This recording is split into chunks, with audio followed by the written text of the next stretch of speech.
Les caractéristiques des démocraties occidentales dans la compréhension des soi-disant démocrates occidentaux nous font toujours rire. La démocratie athénienne, on reprend les Grecs, Platon, Socrate, etc. Qu'est-ce qu'on va découvrir?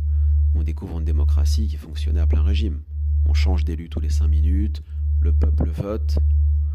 Bon, il y avait des esclaves dans cette société, les femmes n'avaient pas tout à fait les mêmes droits que les hommes, mais enfin, dans l'absolu, c'était une vraie démocratie. Vous allez dans des pays du Nord, que ce soit en Norvège, en Suède, en Finlande, etc., on vote. Liberté d'expression, liberté d'à peu près tout. Démocratie, droits de l'homme, tout est à peu près respecté. Les Américains qui ont une politique extérieure catastrophique depuis des décennies, au moins eux on peut dire qu'ils savent ce que c'est a priori une démocratie, puisqu'ils ont une constitution et des amendements qui protègent leur liberté individuelle, liberté d'expression, liberté de culte, liberté économique, sociale, tout. Bon. Mais en Europe occidentale aujourd'hui, selon nos maîtres, selon ceux qui nous dirigent, selon la bien-pensance, ça se résume à peu près à la nudité des femmes. Voilà. Votre pays, là, cher monsieur, ah oui, c'est intéressant. Vous dites que c'est une démocratie. Je voudrais savoir, est-ce que je peux montrer mes fesses et ma poitrine? Voilà, c'est à peu près ça en fait. Astaghfirullah. Est-ce que je peux montrer mes fesses et ma poitrine? Je peux montrer mes fesses et ma poitrine. C'est une démocratie, c'est bon. Voilà. Ah non, la liberté d'expression, ça m'intéresse pas. Ça, c'est un truc pour les antisémites. Ça, non, non, bah non, on connaît. Non, non, non, on sait où ça mène. Vous voyez? Non. Liberté d'entreprendre. Bah non, non, il faut que l'État contrôle tout. Non, non, moi je veux juste savoir si on peut montrer son corps. Voilà, là, c'est une démocratie. Voyez la misère de ceux qui nous dirigent. Vous voyez comment la France, l'Angleterre, l'Allemagne, des pays d'Europe occidentale ont sombré en fait. C'est la déliquescence. C'est-à-dire que concrètement aujourd'hui, les symboles, les caractéristiques d'une démocratie pour ces gens-là, c'est est-ce que nous sommes dirigés, est-ce que ceux qui nous contrôlent en fait sont des féministes, des pro-LGBT, des sionistes, des francs-macs, c'est bon, c'est une démocratie. Voilà, s'il n'y a pas ça, c'est pas une démocratie. Voilà. Liberté d'expression totale, c'est pas la démocratie.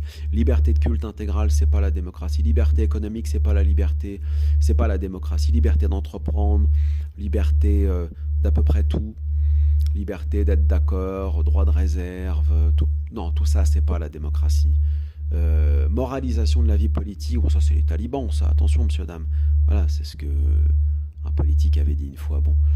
Donc, vous voyez, les critères de la démocratie selon les tartuffes occidentaux, c'est de la bêtise en fait, c'est du grand n'importe quoi. C'est pas la démocratie, c'est une dictature sous couvert de démocratie en fait. C'est la dictature de la bien-pensance pro-mondialiste, pro-progressiste, etc., qui veut toujours nous imposer, comme ils l'ont fait pendant les Gilets jaunes, puis après avec les vaccins, etc., nous imposer leur narratif, mais c'est pas la démocratie, c'est pas les droits de l'homme, c'est pas les libertés individuelles. C'est leur liberté, leur narratif, leur interprétation de la démocratie et des droits de l'homme.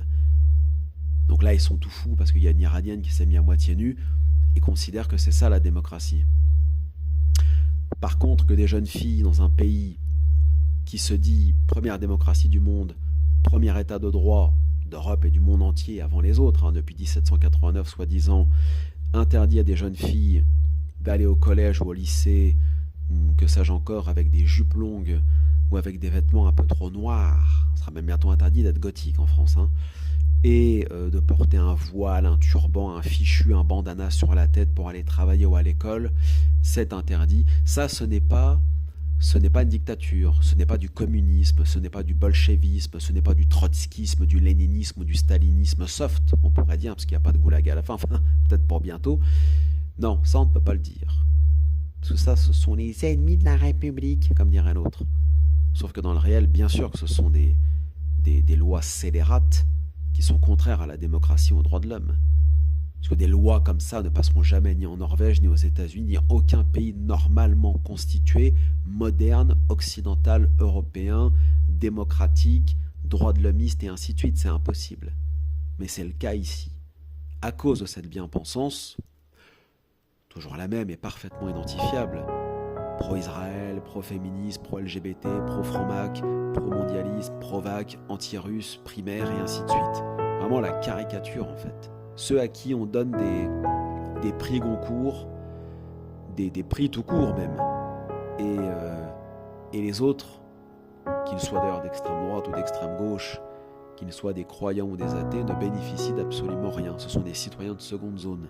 Ils n'ont même pas le droit d'exister en fait. C'est là aussi la bêtise des gauchistes, soi-disant anti, les gens qu'on vient de citer, qui voudraient museler aussi les fachos, la droite ou non. C'est pas ça non plus la démocratie. La démocratie, les droits de l'homme, c'est tout le monde peut s'exprimer, y compris les fafos, etc., comme vous dites. Voilà. C'est ça une vraie démocratie, c'est ça un vrai état de droit. C'est un état où même les fascistes, les néo-nazis, etc. peuvent s'exprimer.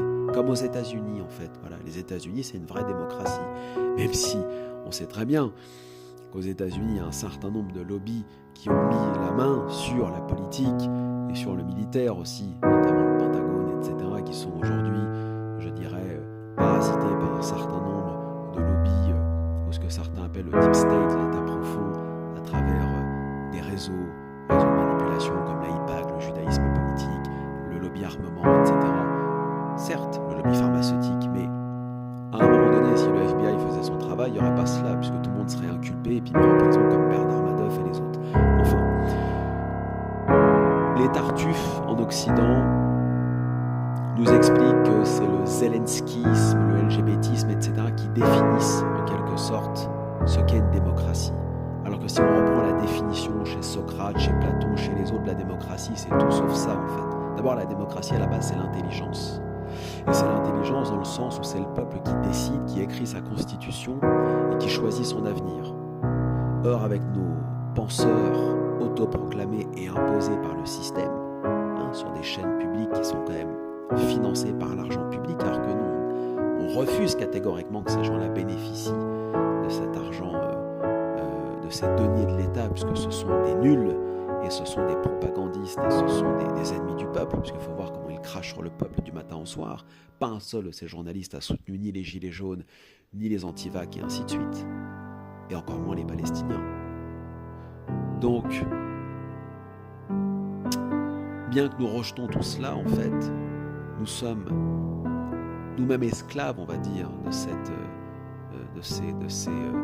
ces tartuffes de la démocratie Big Brother qui nous imposent leurs mesures, leurs standards, leurs narratifs, encore une fois, même si tout le monde, y compris ces gens-là, savent très bien que ce n'est pas cela, ni la démocratie, ni les droits de l'homme, et encore moins les libertés individuelles, et encore moins les valeurs européennes que défend d'ailleurs sur le papier l'Union européenne.